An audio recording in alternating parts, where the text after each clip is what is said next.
घरची आर्थिक स्थिती बिकट असल्यामुळं, कर्ज झालेलं असल्यामुळं आणि एकूणच सर्व मार्ग बंद झालेले असल्यामुळं किडनी विकण्याच्या घटनांची प्रकरणं घडत असतानाच ब्रिटनमधील एका रिपोर्टनुसार अजून एका किडनी रॅकेटचा पर्दाफाश झालेला आहे आणि याच्यामध्ये अपोलो हॉस्पिटल चेनचं नाव समोर आलेलं आहे. अपोलो हॉस्पिटलची चेन ही एशियामधील सर्वात मोठी हॉस्पिटलची चेन आहे आणि ब्रिटनच्या टेलिग्राफ न्यूज पेपरनं या संदर्भात इन्व्हेस्टिगेशन केलं होतं, ज्याच्यानुसार म्यानमारमधील गरीब युवक आणि युवतींना त्यांची किडनी विकल्यास भरपूर सारे पैसे देण्याचं आमिष दाखवलं गेलं आणि याद्वारे त्यांचं शोषण केलं गेलं.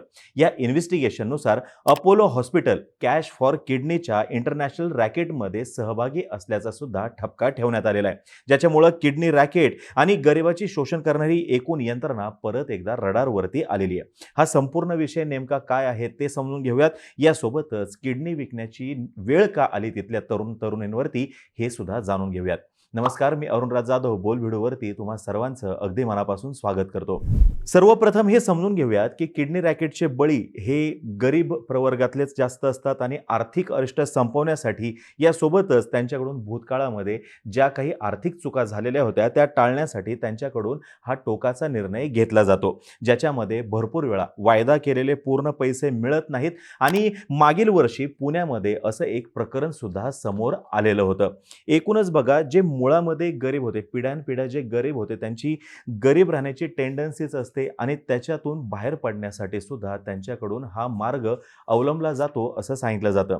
आता हे रॅकेट नेमकं आहे काय? तर बघा, रिपोर्टनुसार म्यानमारमधील गरीब तरुण तरुणींना दिल्लीच्या अपोलो हॉस्पिटलमध्ये आणलं जायचं आणि किडनी दान करण्यासाठी त्यांना पैसे दिले जायचे. अर्थातच या इलिगल बिझनेसमधील ग्राहक हे जगभर विखुरलेले श्रीमंत लोक आहेत आणि या रॅकेटमध्ये त्या म्यानमारच्या तरुण तरुणींचे बनावट कागदपत्र तयार केले जायचे आणि हे बनावट कागदपत्र यासाठी कारण की भारतातील कायद्यानुसार a patient can't receive an organ donation from a stranger in normal circumstances, म्हणजे ज्यांचे रक्ताचे नात्याचे संबंध नाहीयेत अशा व्यक्तीकडून ऑर्गन डोनेशन केलं जाणार नाही असे आपले इथले कायदे आहेत आणि त्याच्यामुळे ही बनावट कागदपत्र बनवली जात होती.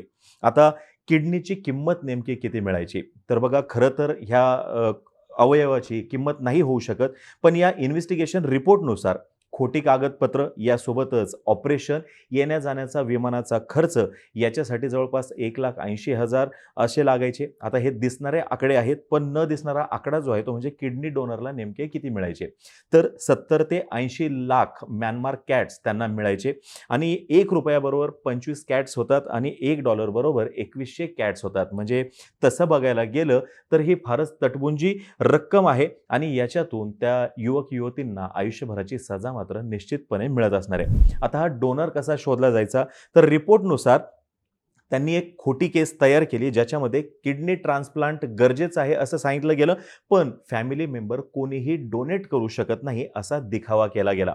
मग याच्यानंतर त्यांनी काय केलं, तर अपोलो हॉस्पिटल जे आहे म्यानमारमधलं त्यांच्याशी संपर्क साधला, त्यांना एकूण सर्व केस समजून सांगितली आणि मग आता पुढं कसं करता येईल हेही विचारलं. मग त्या म्यानमारमधल्या अपोलो हॉस्पिटलच्या तिथल्या एजंटने सांगितलं, की तुम्ही काही काळजी करू नका, तुम्हाला कोणत्याही पद्धतीने डोनर मिळून जाईल आणि प्रसंग जर का पडला तर तुम्हाला डोनर निवडता सुद्धा येईल. म्हणजे हा जो एजंट आहे तो डोनरची सोय करून देणार होता. अपोलो हॉस्पिटलचा एजंट आणि हे इन्व्हेस्टिगेशन करणारे जे होते, ज्यांनी खोटी केस तयार केलेली होती, त्या दोघांचा एका 27 वर्षीय तरुणासोबत त्यांनी संपर्क करून दिला. आता ह्या तरुणाची आर्थिक परिस्थिती अतिशय वाईट असल्याचं त्या रिपोर्टमध्ये नमूद करण्यात आलेलं होतं. मग एकदा का सुरुवातीचं कॅश पेमेंट झालं, की मग त्याच्यानंतर तो डोनर भारतामध्ये यायचा. मग भारतात आल्यानंतर तो डोनर आणि ज्याला ट्रान्सप्लांटची गरज आहे तो, हे दोघेही जण ट्रान्सप्लांट ऑथॉरिटी कमिटी समोर इंटरव्ह्यू द्यायचे. आता या कमिटीची जबाबदारी आहे एकूणच डॉक्युमेंट तपासण्याची, एकूण तथ्य तपासण्याची, डोनर आणि रिसिपियंट यांचं नाते काय आहे ते जाणून घेण्याची. आता ही कमिटी म्हणजे निव्वळ दिखावा असल्याचं अपोलोच्या म्यानमारमधल्या एजंटचं म्हणणं आहे आणि ते रिपोर्टमध्ये नमूद सुद्धा केलेलं आहे. आता ही काही साधी-सुधी कमिटी नाहीये. या कमिटीमध्ये एक केंद्रीय ऑफिसर आहे, यासोबतच तिथला एक स्टेट गव्हर्नमेंटचा ऑफिसर आहे, 2 रिटायर्ड IAS सुद्धा असतात आणि 2 हॉस्पिटलचे कन्सल्टंट सुद्धा असतात, जे काही हॉस्पिटलच्या पेरोलवरती नसतात, पण हे कन्सल्टंट असतात.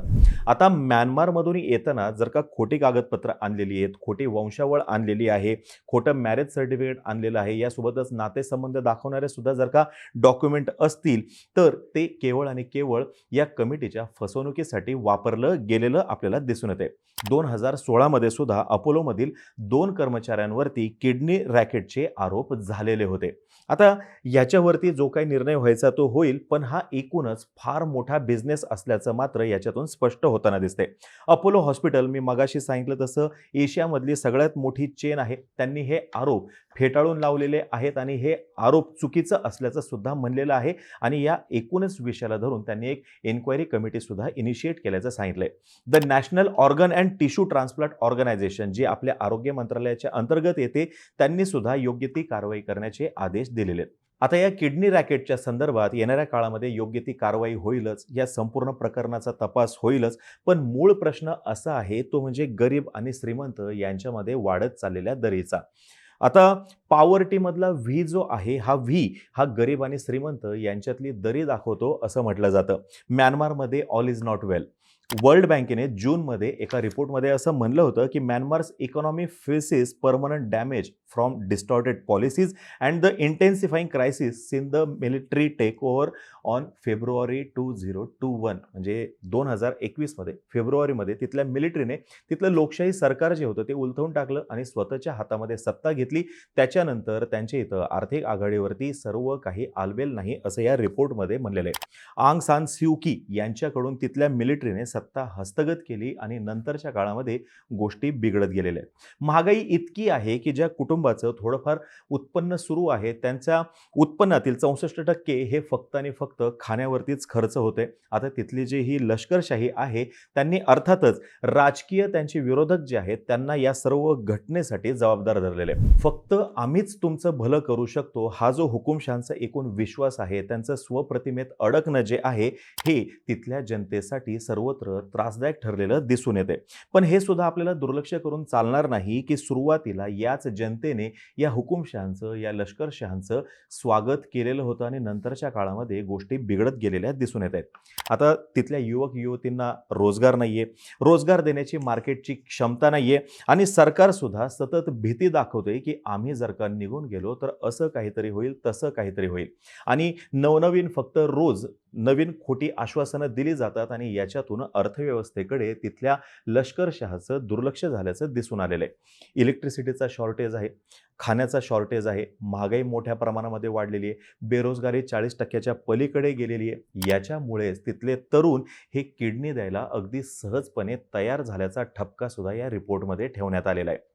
आता हेच सर्वत्र घडताना दिसतंय आणि कायमच याच्यामध्ये गरिबांचं शोषण झालेलं दिसून येतंय.